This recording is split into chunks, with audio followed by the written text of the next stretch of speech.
Oi, pessoal. Hoje eu vou falar sobre O Complexo de Portnoy, de Philip Roth. Foi publicado em 1969 e vai tratar de um advogado judeu em torno de uns 33 anos que mora em Nova York e vai fazer confissões ao seu terapeuta. E o livro ficou muito famoso, principalmente pela forma como ele trata de forma bastante aberta, assim, sincera, as questões sexuais, principalmente masturbação, no caso. Então, na época chocou muito, assim, a sociedade, né, americana. Fez muito sucesso, foi muito vendido, mas teve muitas reações, assim, negativas, principalmente da comunidade judaica, né? E o Philip Roth é judeu e na maioria dos livros dele ele aborda de alguma forma a questão dos judeus. No livro anterior que eu li, Marco Humana, tem muito... É muito interessante. Eu não vou falar muito da Marco Humana porque, enfim, a resenha é sobre outro livro, mas é um livro sensacional. Depois eu pretendo fazer uma resenha aqui. Mas também debate um pouco essa questão da identidade judaica, né? E é um livro muito engraçado, assim. E é interessante porque ele é engraçado tanto pelas situações bizarras, assim, que ele acaba se envolvendo por essa sentimentos sexuais, assim, descontrolados. É uma compulsão, assim. Como também pela forma como ele descreve essas coisas. Ele fala de uma forma muito veemente, assim, e ele tem muita revolta em relação aos pais, porque o livro vai retratar muito essa educação judaica, que era muito, né, na opinião do protagonista, que é o Alexander Portnoy, né, que vai dar o nome pro livro. Ele era muito... Essa educação era muito voltada a regras e era muito, na opinião dele, limitava muito a pessoa, né? Tornava a pessoa inibida e despreparada para a sociedade americana, né? Era uma identidade judaica era completamente marginal ali naquela época, né, nos Estados Unidos.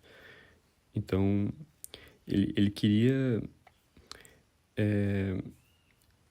Ele queria principalmente ter contato com mulheres não judias, que são chamadas aqui de shikses, é um termo judaico para falar de mulheres não judias. Também tem muito o termo goi, que são pessoas não judias.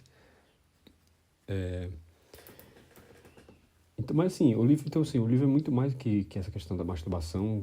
Até tá na sinopse do livro, e eu tinha ouvido falar muito do livro por causa disso. Porque até a sinopse fala que não era, pelo menos nenhum grande livro tinha tratado a masturbação como um tema, assim, literário, né?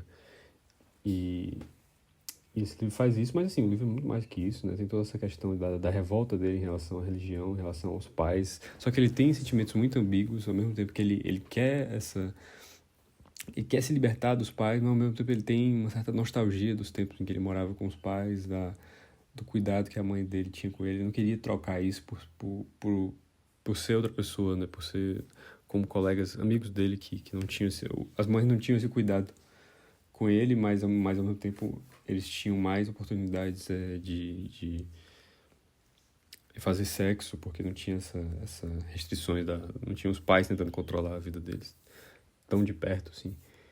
Então, na época ele achava ruim, mas quando mais velho ele percebe que tem saudade disso. Ele também,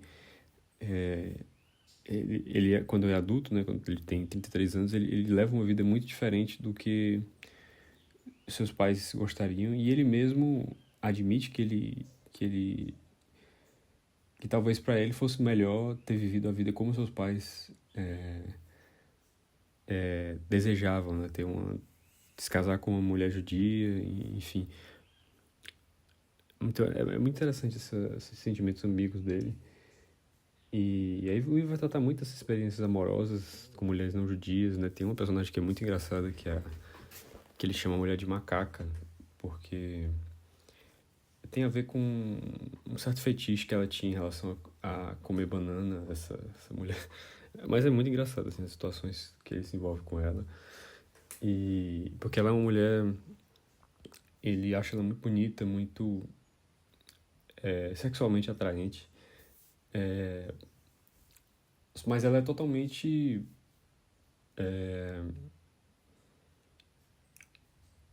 burra na opinião dele. Ela é totalmente estúpida, assim, ela não consegue ter uma conversa decente, assim, não sabe nem escrever direito e, e ele é advogado de sucesso, ele era um aluno muito bom, ele diz que tem um QI, assim, muito acima da média.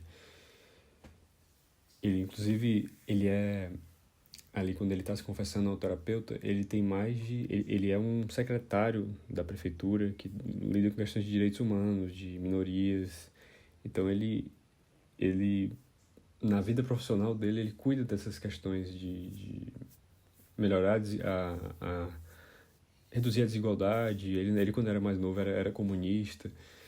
E ele acha contraditório. E a própria, essa mulher, que foi namorada dele por um tempo, né, a macaca, até falava que ele era contraditório, tipo, enquanto na vida profissional ele era certinho e defendia, né, causas corretas, enquanto na vida privada, vida sexual, ele era totalmente depravado. E ele mesmo percebe essa contradição, assim. Então, realmente, eu gostei. Eu vou ler aqui algumas das melhores passagens. Aqui tá falando da mãe dele. E a mãe dele é um personagem muito importante, assim, no livro. O pai é um personagem mais fraco. Ele era muito... É um personagem engraçado, mas ele era dominado, assim, pela mãe dele, né? Tanto o filho quanto o pai. Ela apontava... Inclusive, antes de falar aqui essa passagem, tem até um outro livro que eu vou fazer depois resenha aqui pro canal. Não gostei tanto, assim, que é o do Louis Bagley, que é o Questões de Honra, que também tem um personagem que é judeu. E aí tem muito essa... A mãe deles é parecida, assim, essa estereótipo de mãe judia, controladora e exagerada. No caso de Questão de Honra é até pior, assim. Apesar de eu achar, assim, o Victor foi um escritor muito melhor do que o Louis Bagley. Mas a mãe... As cenas, assim, com a mãe em Questão de Honra são até mais dramáticas, assim, mais marcantes.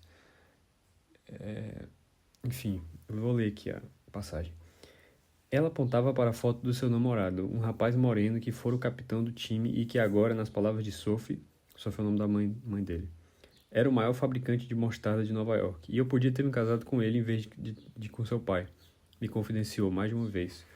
Todas as vezes que meu pai nos levava para jantar fora da delicatessen da esquina, eu ficava a imaginar como seria a vida para mim e para a mamãe. Olha a minha volta e penso, toda a mostarda daqui seria fabricada por nós.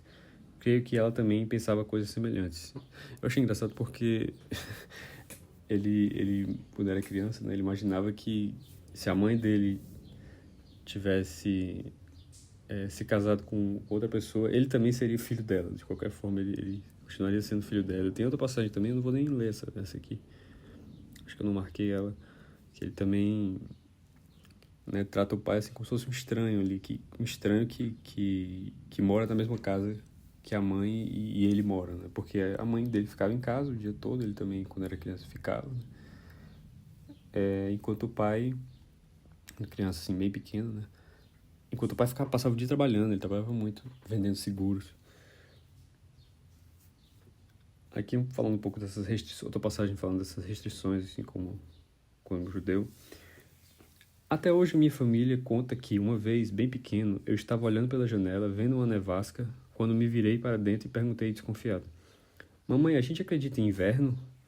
O senhor entende o que eu estou dizendo? Fui criado por Hottentotes Zulus. Eu não podia nem pensar em tomar um copo de leite junto com um sanduíche de salame sem cometer uma grave ofensa contra Deus, Deus Todo-Poderoso.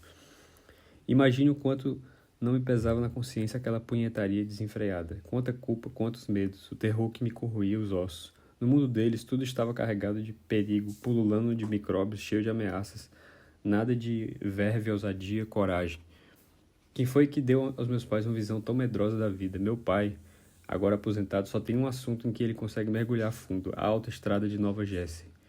Eu é que não entro nessa jossa, nem que me paguem. Tem que ser maluco para viajar num negócio desse. É morte certa, é uma espécie de suicídio legalizado. Então aqui mostra bem essa oposição dele à visão dos pais.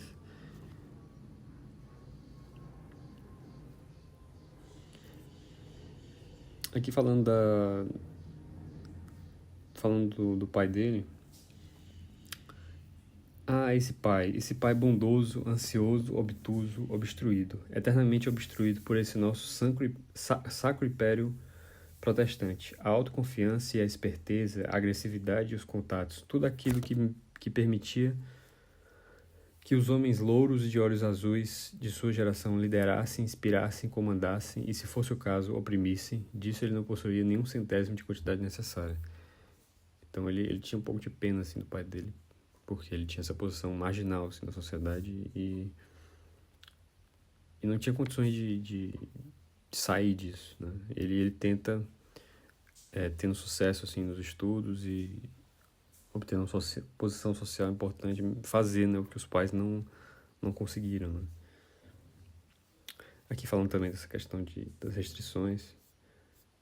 Inibição não dá em árvore, você sabe. Precisa de paciência, concentração, uma mãe dedicada, com espírito de sacrifício e uma criança esforçada e atenta para criar, em apenas uns poucos anos, um ser humano realmente reprimido e cagão. Para que 2 aparelhos de pratos? Para que o sabão e o sal coxas? Para que, eu pergunto, se não para nos ensinar 3 vezes por dia que a vida é, acima de tudo, uma série de limites e restrições, centenas de milhares de pequenas regras estabelecidas por ninguém mais que ninguém mais. Regras que você os segue sem questionamento, por mais idiotas que elas pareçam ser, desse modo permanecendo por meio da obediência nas boas graças dele. Ou então transgride, quase sempre em nome de um bom senso indignado. Eu vou pular aqui uma parte. E não faz a menor diferença, isso eu entendi desde o início. É assim que esse Deus, o que manda no mundo, raciocina. Se a regra violada foi pequena ou grande, é a violação em si que o deixa puto dentro das calças. É a desobediência pura e simples, apenas isso, que ele de fato não suporta e também não esquece. Quando se senta em sua cadeira, provavelmente bufando de raiva e sem dúvida com uma dor de cabeça de rachar, tal como meu pai no auge da prisão de ventre, e começa a excluir nomes do tal livro. Então é interessante ver essa veemência dele assim, em criticar a religião e criticar a cultura mesmo judaica.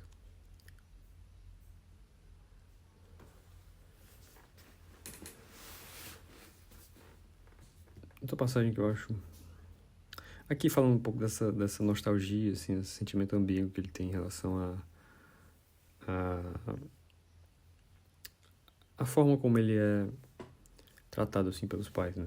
Eu almoço em casa todos os dias e tenho as inibições que fazem parte do pacote, mas não me entenda mal, como se tal coisa fosse possível. Durante uma nevasca no meio do inverno, o que poderia ser mais emocionante quando se está batendo os sapatos para se livrar da neve antes de entrar pela porta dos fundos na hora do almoço do que ouvir Aunt Jenny vindo do rádio da cozinha e sentir cheiro de sopa de tomate vindo do fogão. Existe coisa melhor do que ter pijamas lavados e passados em todas as estações do ano e um quarto que recende a lustra móveis? Eu ia gostar de encontrar meus pijamas cinzentos e amanfanhados na gaveta como os de Smolka. Não ia. Smolka é um amigo dele que eu mencionei, né? Que a mãe não tinha assim muito tempo, né? De ficar controlando assim a vida dele e então ele tinha muito mais assim oportunidade de encontrar com essas meninas não judias, enquanto o Alexander era mais controlado, mas tinha essas compensações, assim, tinha esse conforto que ele gostava também. Aí terminando aqui a passagem. Ia gostar de usar meias furadas, de não ter ninguém para me levar limonada quente com mel quando estou com dor de garganta.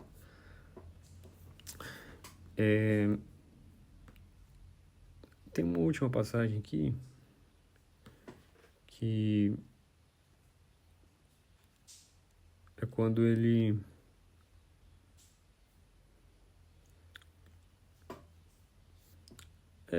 essa questão dele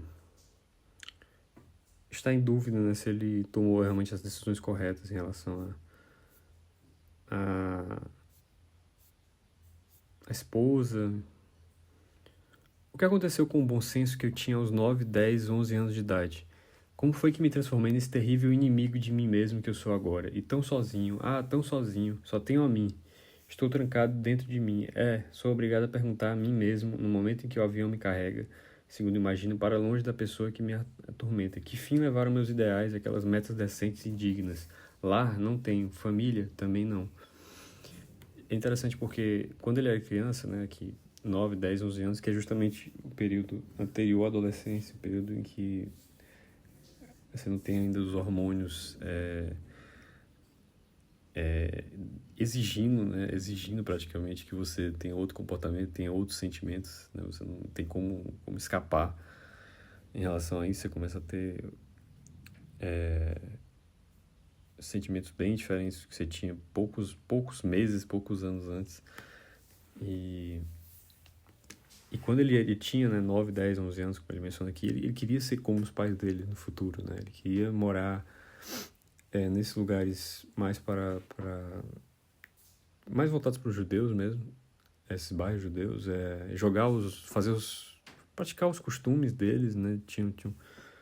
Ele até menciona assim um jogo que tinha lá na vizinhança que os adultos jogavam, e o sonho dele era jogar isso também quando ele fosse mais velho, e casar com uma mulher judia, ter filhos judeus. Ele até menciona aqui no resto da passagem.